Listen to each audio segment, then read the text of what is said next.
Bismillahirrahmanirrahim. Assalamualaikum warahmatullahi wabarakatuh. Alhamdulillahi rabbil alamin. Allahumma salli ala sayyidina Muhammadin al-Fatih lima ughliqa wal khatim lima sabaqa. Nasiril haqqi bil haqq wal hadi ila siratikal mustaqim. Wa ala alihi haqqa qadrihi wa miqdarihi al-azim. Allahumma la sahla illa ma ja'altahu sahla. Wa anta taj'alul hazna idza syi'ta sahla. Allahumma 'allimna ma yanfa'una wanfa'na bima 'allamtana wa zidna 'ilman wa 'amalan mutaqabbalan ya arhamar rahimin.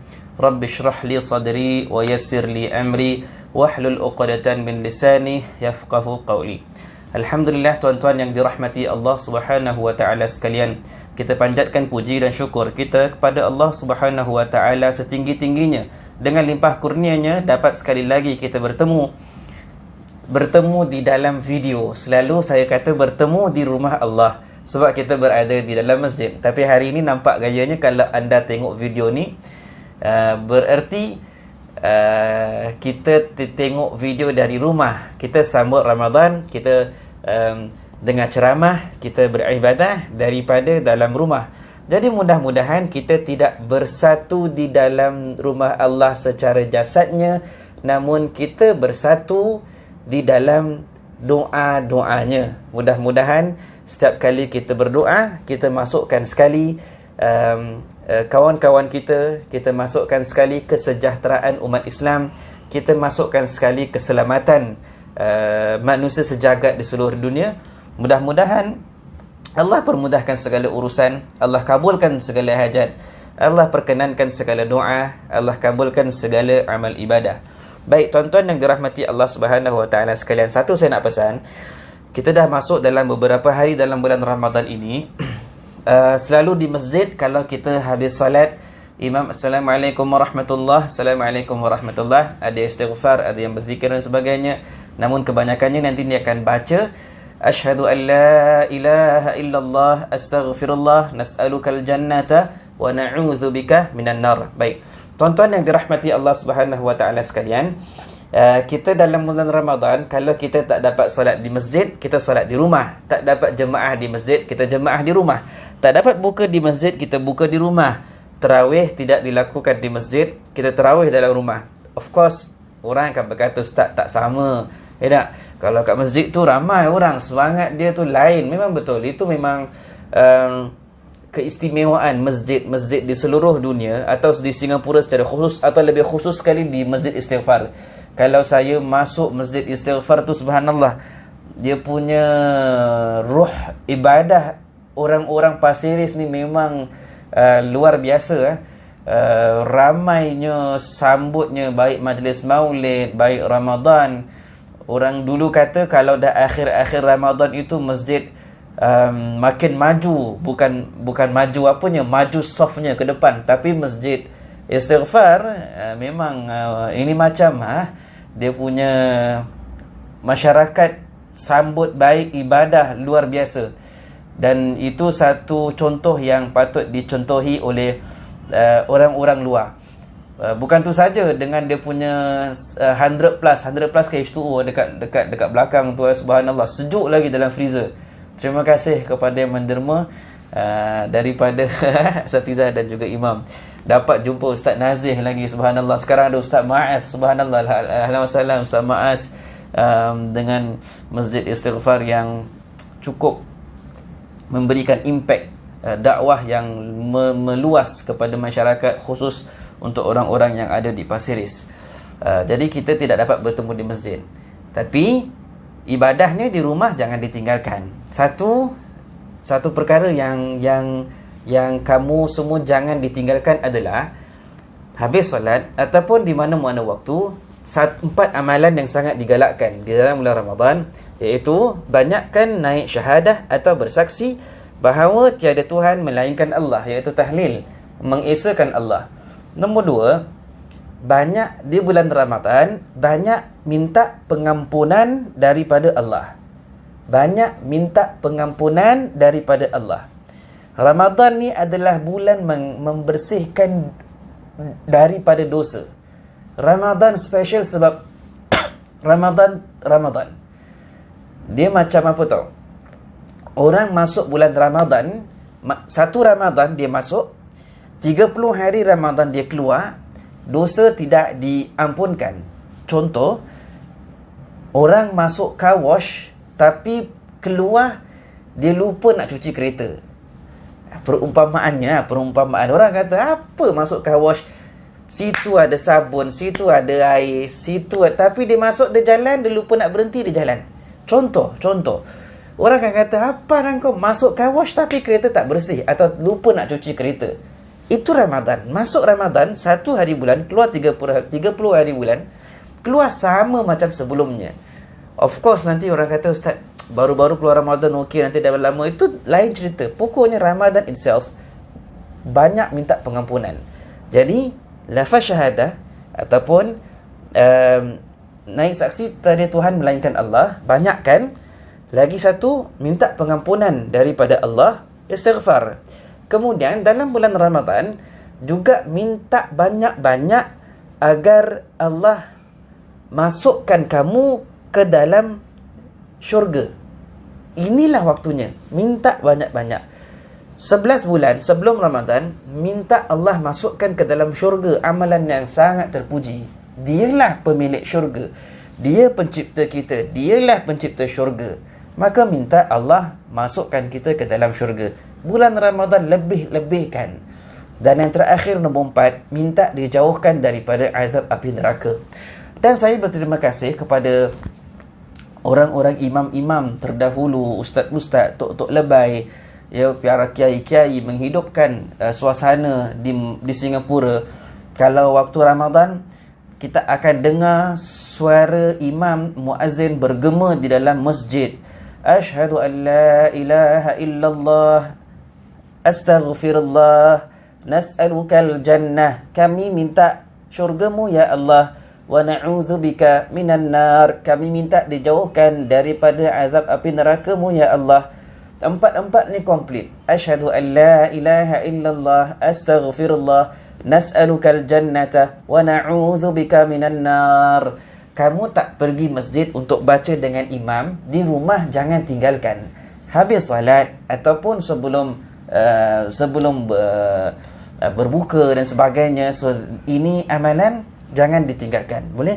Jadi walaupun kita tidak berada secara fizikal di dalam masjid, semangat, semarak masjid punya suasana tu dihidupkan dalam rumah. Kita tidak dapat hadirkan diri untuk rasa kegembiraan, rasa semangat ibadah dalam masjid. Tapi ingat, dulu kita pernah datang masjid, itu semangat kita bawa keluar masuk ke dalam rumah.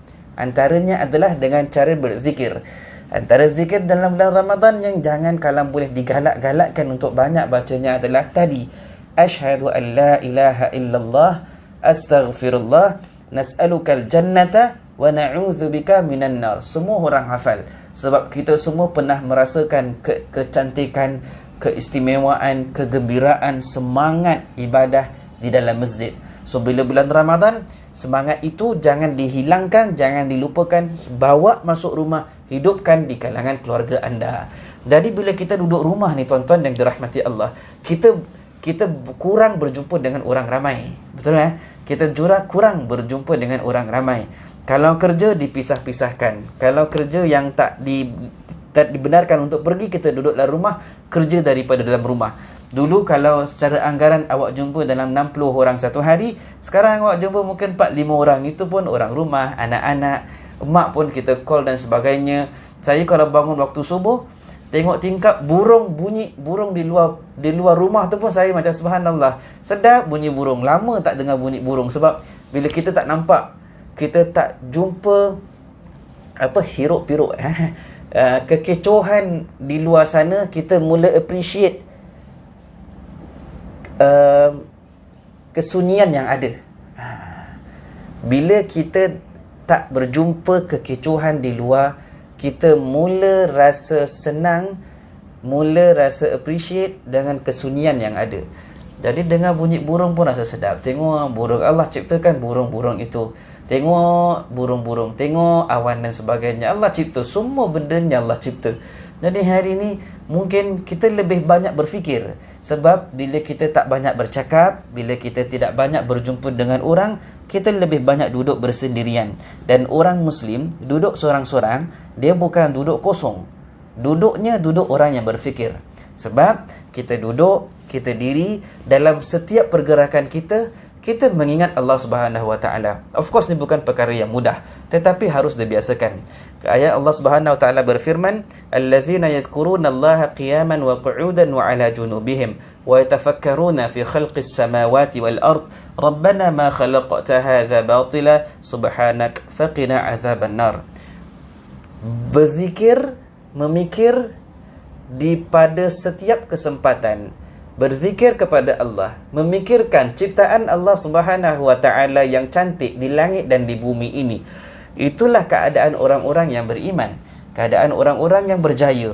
Kemudian bila dia tengok langit, dia tengok bumi, dia ingat Allah, waktu setiap pergerakannya dia akan kata, Rabbana ma khalaqta hadza batila. Bererti di sini, ma khalaqta hadza 'abathan wa lahwa. Bererti, ya Allah, Engkau ciptakan langit, Engkau ciptakan bumi, Engkau ciptakan segala apa yang kita nampak dan apa yang kita dengar pada hari ini. Semuanya ini bukan sia-sia belaka.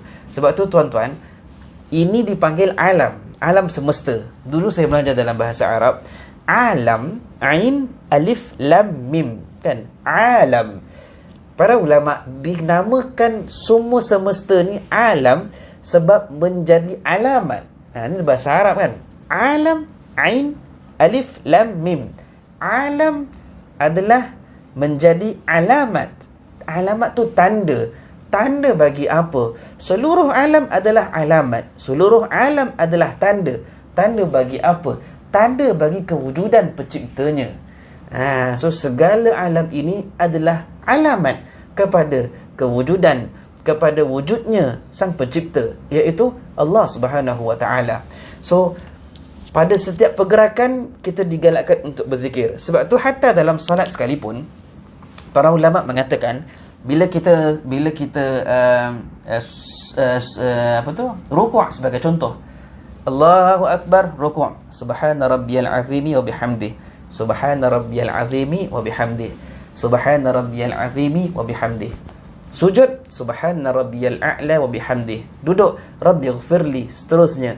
Tahiyat, at-tahiyatul mubarakatus salawat. Baik, setiap pergerakan dalam solat ada zikirnya. Sebab solat ni tak, kalau boleh jangan lekang daripada zikir. Solat jangan lekang daripada zikir. Duduk, zikir, jangan duduk mengelamun. Rukuk, zikir. Sujud, zikir. Hatta kata para ulama, bila kita bergerak daripada diri ke diri, ada bacaan Fatihah dan surah. Rukuk ada bacaan zikir. Tetapi antara diri dan rukuk ini, kata para ulama, kita sunnah untuk takbir. Takbir intiqal namanya, perpindahan. Allahu Akbar. Ada kata para ulama, masa kita bergerak tu, Allahu Akbar, daripada diri pergi ke rukuk, Allahu Akbar. Pergerakan itu pun tidak lekang daripada zikir, tidak sunyi daripada zikir. Bila bergerak tu pun kalau boleh jangan lalai daripada ingat Allah. Sebab bila kita diri baca Quran, bila kita diri baca Fatihah, baca surah, bila rukuk ada zikirnya, tapi perpindahan itu jangan kosong daripada zikir. Sebab tu bila kita bergerak pun kita takbir, Allahu Akbar, Maha suci Allah, supaya setiap pergerakan dalam solat itu pun tidak sunyi daripada zikir. Sebab tu zikirnya adalah amalan-amalan orang yang bijak. Sebab tu kata para ulama, siapa yang berfikir dan berzikir adalah zikir mengingat Allah. Siapa yang berfikir tentang keadaan yang ada sekelilingnya adalah tanda orang-orang yang bersyukur dan amalan orang yang bersyukur. Sebab tu tuan-tuan, kalau nak cakap pasal bab fikir ni adalah banyak sangat, terlalu besar. Nak cakap tentang keadaan, orang berfikir tentang masa depan, orang berfikir tentang apa jadi pada masa akan datang. Kita sekarang fikir nanti macam mana raya dan sebagainya. Orang yang berfikir jauh adalah orang yang lebih, of course, cara berfikir nak kena betul. Sebab tu tuan-tuan, dalam setiap apa yang kita buat, kita berfikir betul. Saya akan kasih contoh.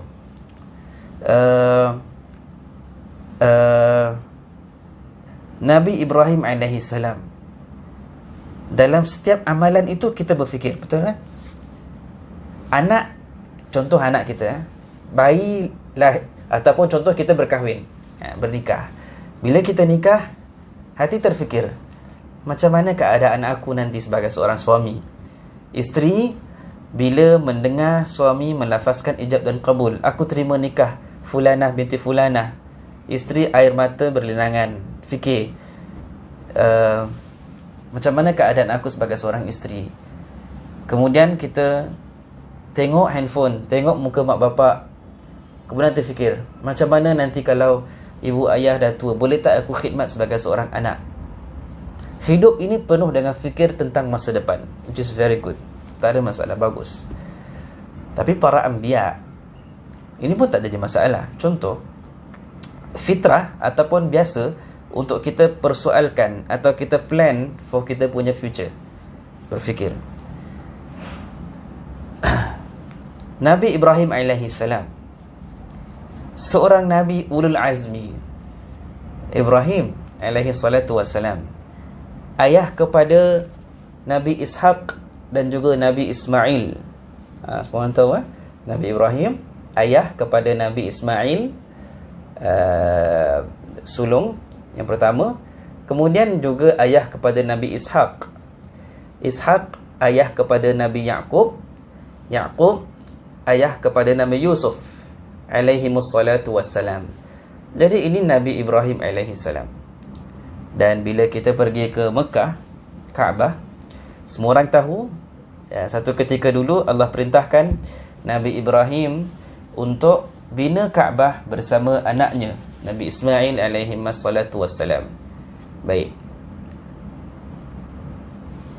yang dibina itu adalah satu, bukan musalla biasa. Yang dibina itu bukan masjid yang biasa. Yang dibina itu bukan bangunan yang biasa. Nabi Ibrahim seorang nabi, anaknya juga merupakan seorang nabi. Allah perintahkan untuk bina, untuk melakukan sesuatu, iaitu membina Kaabah. Yang disuruh Nabi Ibrahim, yang menyuruh Allah bina Kaabah. Amalan yang besar dilakukan daripada seorang nabi yang agung, yang besar, Ibrahim alaihi salam, yang perintahkan Allah. Kemudian diletakkan batu yang istimewa, Hajar Aswad, di tempat yang istimewa. Sekarang ini kita kenal sebagai Makkah Al-Mukarramah. Semuanya itu komplit. Yang buat itu orang yang luar biasa, bangunan yang paling istimewa di atas muka bumi ini, oleh orang yang istimewa, ditolong oleh Jibril alaihissalam. Di situ ada batu syurga dan sebagainya yang istimewa. But at the end of the day, lepas Nabi Ibrahim bina Kaabah seluruhnya, ada ahli sejarah mengatakan dia terdiam, dan ada yang mengatakan dia menangis sambil berdoa. Orang yang berfikir, orang yang risau akan keadaan masa depan. Kata para ulama, bila mereka habis membina Kaabah, mereka berdoa kepada Allah. Dan hari ini saya nak ajarkan doa ini yang saya rasa semua orang pernah dengar, tetapi elok diingatkan lagi. Kalau pernah dengar ustaz ni cakap atau ustaz tu cakap, bagus, namun refresh balik. Nabi Ibrahim berdoa, Rabbana taqabbal minna innaka antas sami'ul alim. Saya baca doa ni, semua orang pernah dengar. Kalau tak hafal, pernah dengar imam atau muazzin baca lepas solat. Kata sebahagian ahli sejarah, bila dia doa dalam keadaan yang betul-betul mengharap kepada Allah agar Allah terima. Ada yang kata sampai menangis baca doa tersebut. Dan kata para ulama, fahuma fi ghayatil ikhlas, tahap keikhlasan yang sangat tinggi. Fahuma fi ghayatil ikhlas wa ta'ah lillahi ta'ala, dalam keadaan ikhlas yang sangat tinggi dan ketaatan yang ultimate, yang tersangat terpuji kepada Allah Subhanahu wa taala. Seorang Nabi bina Kaabah. Tuan-tuan, bukan orang biasa-biasa. Kita solat pun kadang-kadang, alamak, dah nak habis waktu solat. Bila habis solat, oh okeylah, dah habis solat, alhamdulillah. Macam disuruh kita buat. Ini level, mungkin bukan level semua orang, mungkin level saya. Kadang-kadang up and down kita punya iman. Ini Nabi, tuan-tuan. Nabi terima wahyu, jumpa Jibril turun naik dan sebagainya. Ibrahim alaihissalam, anaknya pun Nabi. Yang dibina tu bukan amalan yang biasa-biasa. Bina Kaabah. Bina Kaabah. Tuan-tuan yang dirahmati Allah. Yet, bila habis tu, dia baca, Rabbana atina. Rabbana taqabbal minna. Rabbana, ya Allah, ya Tuhan kami. Taqabbal minna. Terimalah amalan ini daripada kami. Seorang Nabi minta, takut kalau Allah tak terima ibadahnya. Sebab ini orang yang berfikir panjang. Seorang Nabi mengajar kita untuk senantiasa minta kepada Allah Subhanahu wa taala. Of course, amalan itu satu pekerjaan. Tetapi kabul atas amalan adalah satu perkara yang lain. Kamu datang bawa satu amal ibadah. Ya Allah, aku salat tarawih. Ya Allah, aku salat witir. Benar, kamu laksanakan tanggungjawab kamu. Ya Allah, ini zakat fitrahku. Ya Allah, ini zakat hartaku. Kamu bawakan. Penerimaan amalan tetap hak Allah Subhanahu wa taala. Makanya setiap sebuah amalan jangan terlalu sombong, sebab ini semua adalah untuk Allah dan Allah menerimanya. Sebab itu selepas sebuah amalan, minta Allah agar terima amalan. Rabbana taqabbal minna innaka antas samiul alim.